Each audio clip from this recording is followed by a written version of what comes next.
Chapter 12. What I saw of the destruction of Weybridge and Shepperton.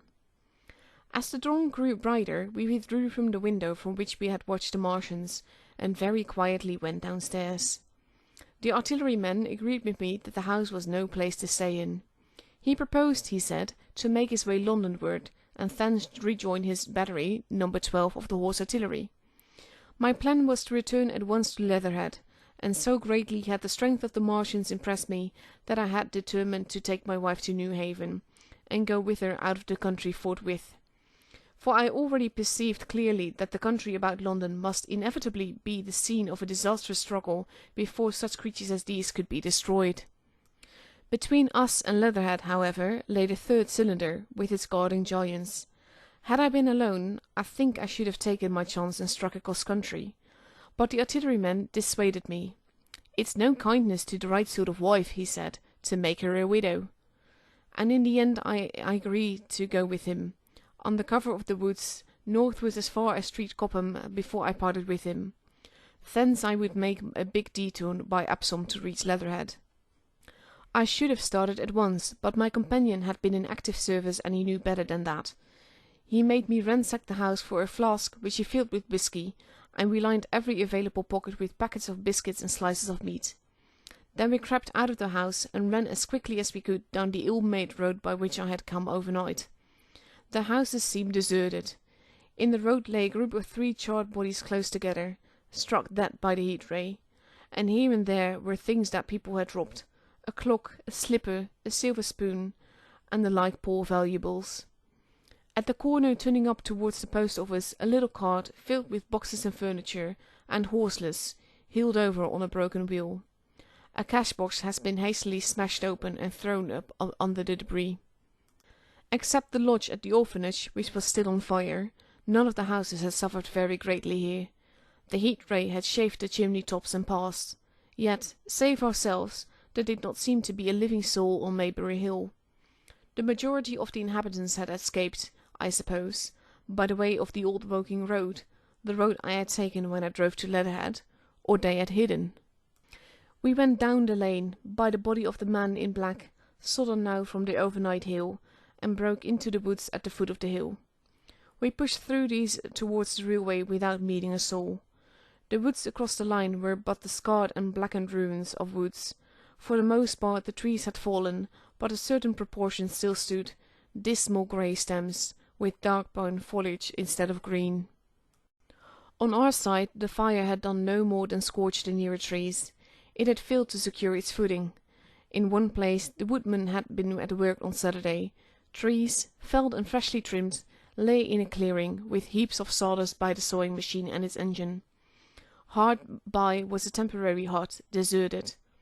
There was not a breath of wind this morning, and everything was strangely still. Even the birds were hushed, and as we hurried along I and the artilleryman talked in whispers and looked now and again over our shoulders. Once or twice we stopped to listen. After a time we drew near the road, and as we did so heard the clatter of hoofs and saw through the tree stems 3 cavalry soldiers riding slowly towards Woking. We hailed them, and they halted while we hurried towards them. It was a lieutenant and a couple of privates of the 8th Hussars, with a stand like a theodolite, which the artilleryman told me was a heliograph. "You are the first men I've seen coming this way this morning," said the lieutenant. "What's brewing?" His voice and face were eager. The man behind him stared curiously. The artilleryman jumped down the bank into the road and saluted. "Gun destroyed last night, sir. Have been hiding. Trying to rejoin battery, sir. You'll come in sight of the Martians, I expect, about half a mile along the road." "What the dickens are they like?" asked the lieutenant. "Giants in armour, sir. 100 feet high. 3 legs and a body like aluminium, with a mighty great head in a hood, sir." "Get out!" said the lieutenant. "What confounded nonsense!" "You'll see, sir. They carry a kind of box, sir, that shoots fire and strikes you dead." "What d'ye mean? A gun?" "No, sir," and the artilleryman began a vivid account of the heat ray. Halfway through the lieutenant interrupted him and looked up at me. I was still standing on the bank by the side of the road. "It's perfectly true," I said. "Well," said the lieutenant, "I suppose it's my business to see it to. Look here," to the artilleryman. "We're detailed here clearing people out of their houses. You'd better go along and report yourself to Brigadier General Marvin, and tell him all you know. He's at Weybridge. Know the way?" "I do," I said, and he turned his horse southward again. "Half a mile, you say?" said he.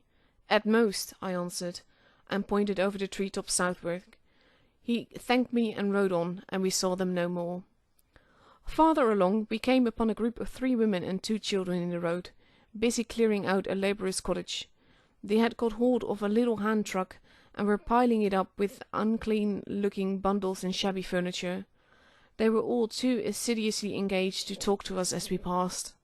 By Byfleet Station we emerged from the pine trees, and found the country calm and peaceful under the morning sunlight. We were far beyond the range of the heat ray there, and had it not been for the silent desertion of some of the houses, the stirring movement of packing in others, and the knot of soldiers standing on the bridge over the railway and staring down the line towards Woking, the day would have seemed very like any other Sunday. Several farm wagons and carts were moving creakily along the road to Eddlestone, and suddenly through the gate of a field we saw, across a stretch of a flat meadow, 6 12-pounders standing neatly at equal distances, pointing towards Woking. The gunners stood by the guns waiting, and the ammunition wagons were at a business-like distance. The men stood almost as if under inspection. "That's good," said I. "They will get one fair shot at any rate." The artilleryman hesitated at the gate. "I shall go on," he said.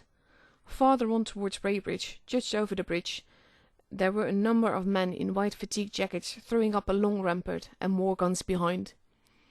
"It's bows and arrows against the lightning anyhow," said the artilleryman. "They haven't seen that fire beam yet." The officers who were not actively engaged stood and stared over the tree-tops southwestward, and the men digging would stop every now and again to stare in the same direction. Byfleet was in a tumult. People packing and a score of hussars, some of them dismounted, some on horseback, were hunting them about.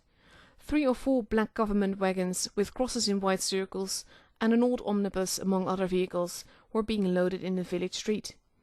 There were scores of people, most of them sufficiently sabbatical to have assumed their best clothes. The soldiers were having the greatest difficulty in making them realize the gravity of their position. We saw one shriveled old fellow with a huge box and a score or more of flower pots containing orchids, angrily expostulating with the corporal who would leave them behind. I stopped and gripped his arm. "Do you know what's over there?" I said, pointing at the pine tops that hid the Martians. "Eh?" he said, turning. "I was explaining these available." "Death!" I shouted. "Death is coming! Death!" And leaving him to digest that if he could, I hurried on after the artilleryman. At the corner I looked back. The soldier had left him, and he was still standing by his box, with the pots of orchids on the lid of it, and staring vaguely over the trees. No one in Weybridge could tell us where headquarters were established. The whole place was in such confusion as I had never seen in any town before. Carts, carriages everywhere, the most astonishing miscellany of conveyances and horseflesh. The respectable inhabitants of the place, men in golf and boating costumes, wife prettily dressed, were packing, riverside loafers energetically helping, children excited and, for the most part, highly delighted at this astonishing variation of their Sunday experiences. In the midst of it all, the worthy vicar was very pluckily holding an early celebration, and his bell was jangling out above the excitement. I and the artilleryman, seated on the step of the drinking fountain, made a very possible meal upon what we had brought with us.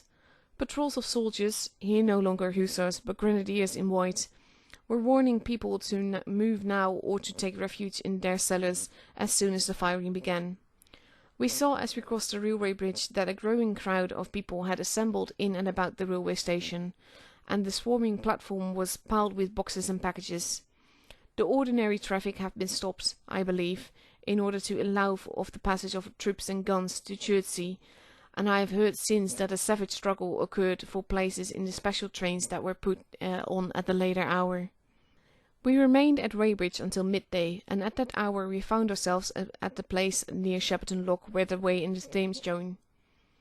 Part of the time we spent helping 2 old women to pack a little cart. The Wey has a trouble mouth, and at this point boats are to be hired, and there was a ferry across the river. On the Shepperton side there was an inn with a lawn, and beyond that the tower of Shepperton Church, it has been replaced by a spire, rose above the trees. Here we found an excited and noisy crowd of fugitives. As yet the flight had not grown to a panic, but there were already far more people than all the boats going to and fro could enable to cross. People came panting along under heavy burdens. One husband and wife were even carrying a small outhouse door between them, with some of their household goods piled thereon. One man told us he meant to try to get away from Shepperton Station. There was a lot of shouting, and one man was even jesting. The idea people seemed to have here was that the Martians were simply formidable human beings who might attack and sack the town, to be certainly destroyed in the end. Every now and then people would glance nervously across the way at the meadows towards Chertsey, but everything over there was still. Across the Thames, except just where the boats landed, everything was quiet, in vivid contrast with the Surrey side. The people who landed there from the boats went tramping off down the lane. The big ferry boat had just made the journey. 3 or 4 soldiers stood on the lawn of the inn, staring and jesting at the fugitives without offering to help. The inn was closed, as it was now within prohibited hours. "What's that?" cried the boatman, and "Shut up, you fool!" said a man near me to a yelping dog. Then the sound came again, this time from the direction of Chertsey, a muffled thud, the sound of a gun. The fighting was beginning. Almost immediately unseen batteries across the river to our right, unseen because of the trees, took up the chorus, firing heavily one after the other. A woman screamed. Everyone stood arrested by the sudden stir of battle, near us and yet invisible to us. Nothing was to be seen save flat meadows, cows feeding unconcernedly for the most part, and silver pollard willows motionless in the warm sunlight. "The soldiers have stopped them," said a woman beside me, doubtfully. A haziness rose over the treetops. Then suddenly we saw a rush of smoke far away up the river, a puff of smoke that jerked up into the air and hung, and forthwith the ground heaved underfoot and a heavy explosion shook the air, smashing 2 or 3 windows in the houses near, and leaving us astonished. "Here they are!" shouted a man in blue jersey. "Yonder! D'ye see them? Yonder!"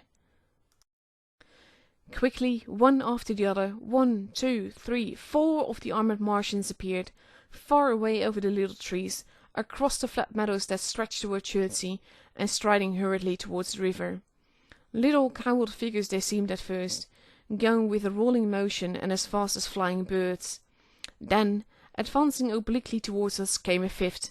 Their armored bodies glittered in the sun as they swept swiftly forward upon the guns, growing rapidly larger as they drew nearer. One on the extreme left, the remotest that is, flourished a huge case high in the air, and the ghostly, terrible heat ray I had already seen on Friday night smote towards Chertsey and struck the town.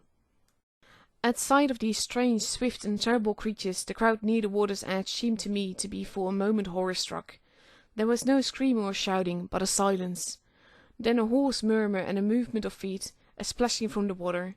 A man, too frightened to drop the portmanteau he carried on his shoulder, swung round and sent me staggering with a blow from the corner of his burden.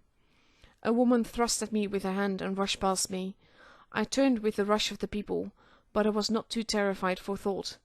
The terrible heat ray was on my mind. To get on the water, that was it! "Get on the water!" I shouted, unheeded. I faced about again and rushed towards the approaching marching, rushing right down the gravelly beach and headlong into the water. Others did the same. A boatload of people putting back came leaping out as I rushed past. The stones under my feet were muddy and slippery, and the river was so low that I ran perhaps 20 feet scarcely waist deep. Then, as the Martian towered overhead scarcely a couple of 100 yards away, I flung myself forwards under the surface. The splashes of the people in the boats leaping into the river sounded like thunderclaps in my ears. People were landing hastily on both sides of the river. But the Martian machine took no more notice for the moment of the people running this way and that than a man would of the confusion of ants in a nest against which his foot has kicked. When, half suffocating, I raised my head above the water, the Martian's hood pointed at the batteries that were still firing across the river, and as it advanced it swung loose what must have been the generator of the heat ray. In another moment it was on the bank and in a stride wading halfway across. The knees of its foremost legs bent at the farther bank, and in another moment it had raised itself to its full height again, close to the village of Shepperton. Forthwith the 6 guns which, unknown to anyone on the right bank, had been hidden behind the outskirts of that village, fired simultaneously. The sudden near concussion, the last close upon the first, made my heart jump.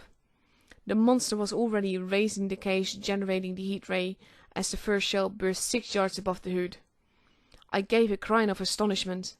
I saw and thought nothing of the other 4 Martian monsters. My attention was riveted upon the nearer incident. Simultaneously 2 other shells burst in the air near the body as the hood twisted round in time to receive, but not in time to dodge, the 4th shell. The shell burst clean in the face of the thing. The hood bulged, flashed, was rolled off into a dozen tattered fragments of red flesh and glittering metal. "Hit!" shouted I, with something between a scream and a cheer. I heard answering shouts from the people in the water about me. I could have leapt out of the water with that momentary exultation. The decapitated colossus reeled over like a drunken giant, but it did not fall over. It recovered its balance by a miracle, and, no longer heeding its step and with the camera that fired the heat ray now rigidly upheld, it reeled swiftly upon Shepperton. The living intelligence, the Martian within the hood, was slain and splashed to the 4 winds of heaven, and the thing was now but a mere intricate device of metal whirling to destruction. It drove along in a straight line, incapable of guidance. It struck the tower of Shepperton Church, smashing it down as the impact of the battering ram might have done, swerved aside, blundered on, and collapsed with tremendous force into the river out of my sight. A violent explosion shook the air, and a spout of water, steam, mud, and shattered metal shot far up into the sky.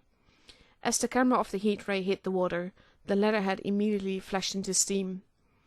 In another moment a huge wave, like a muddy tidal ball but almost scaldingly hot, came sweeping around the bend upstream. I saw people struggle shorewards, and heard their screaming and shouting faintly above the seething and roar of the Martian's collapse. For a moment I heeded nothing of the heat, forgot the patent need of self-preservation. I splashed through the tumultuous water, pushing aside a man in black to do so, until I could look round the bend. 1/2 dozen deserted boats pitched aimlessly upon the confusion of the waves. The fallen Martian came into sight downstream, laying across the river, and for the most part submerged. Thick clouds of steam were pouring off the wreckage, and through the tumultuously whirling wisps I could see, intermittently and vaguely, the giant limbs churning the water and flinging a splash and spray of mud and froth into the air. The tentacles swayed and struck like living arms, and, save for the helpless, purposeless of these movements, it was as if some wounded thing were struggling for its life amid the waves. Enormous quantities of ruddy brown fluid were spurting up in noisy jets out of the machine. My attention was diverted from this death flurry by a furious yelling, like that of a thing called siren in our manufacturing towns. A man, knee-deep near the towing path, shouted inaudibly to me and pointed. Looking back, I saw the other Martians advancing with gigantic strides down the river bank from the direction of Chertsey. The Shepperton guns spoke this time unavailingly. At that I ducked at once under water and, holding my breath until movement was in agony, blundered painfully ahead under the surface as long as I could. The water was in tumult above me and rapidly growing hotter. When, for a moment, I raised my head to take breath and throw the air and water from my eyes, the steam was rising in a whirling white fog that at first hid the Martians altogether. The noise was deafening. Then I saw them dimly, colossal figures of grey, magnified by the mist. They had passed by me, and 2 were stooping over the frothing, tumultuous ruins of their comrade. The 3rd and 4th stood beside him in the water, one perhaps 200 yards from me, the other towards Lilham. The generators of the heat rays waved high, and the hissing beams smote down this way and that. The air was full of sound, a deafening and confusing conflict of noises. The clangorous ding of the Martians, the clash of falling houses, the thud of trees, fences, sheds smashing into flame, and the crackling and roaring of fire. Dense black smoke was leaping up to mingle with the steam from the river, and as the heat ray went to and fro over Weybridge, its impact was marked by flashes of incandescent white, that gave place at once to a smoky dance of lurid flames. The nearer houses still stood intact, awaiting their fate, shadowy, faint, and pallid in the steam, with the fire behind them going to and fro. For a moment, perhaps, I stood there, breast high in the almost boiling water, dumbfounded at my position, hopeless to escape. Through the reek I could see the people who had been with me in the river scrambling out of the water through the reeds, like little frogs hurrying towards grass from the advance of a man, or running to and fro in utter dismay on the towering path. And then suddenly the white flashes of the heat ray came leaping towards me.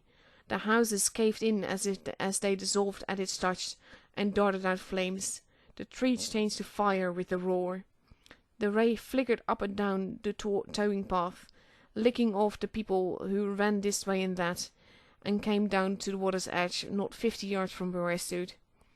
It swept across the river to Shepperton, and the water in its track rose in a boiling wheel crested with steam. I turned shorewards. In another moment the huge wave, well nigh at the boiling point, had rushed upon me. I screamed aloud, and scalded, half-blinded, agonized, I staggered through the leaping, hissing water towards the shore. Had my foot stumbled, it would have been the end. I fell helplessly, in full sight of the Martians, upon the broad, bare, gravelly spit that runs down the angle of the way in the Thames. I expected nothing but death. I have a dim memory of the foot of a Martian coming down a score of yards off my head, driving straight into the loose gravel, whirling it this way and that, and lifting again, of a long suspense, and then of the four carrying the debris of their comrade between them, now clear and then presently faint through the veil of smoke, receding interminably, as it seemed to me, across a vast space of river and meadow, and then, very slowly, I realized that by a miracle I had escaped. End of chapter 12. That's it for now. Hope you guys enjoyed this very long chapter, and I'll be seeing you guys the next time again. Bye!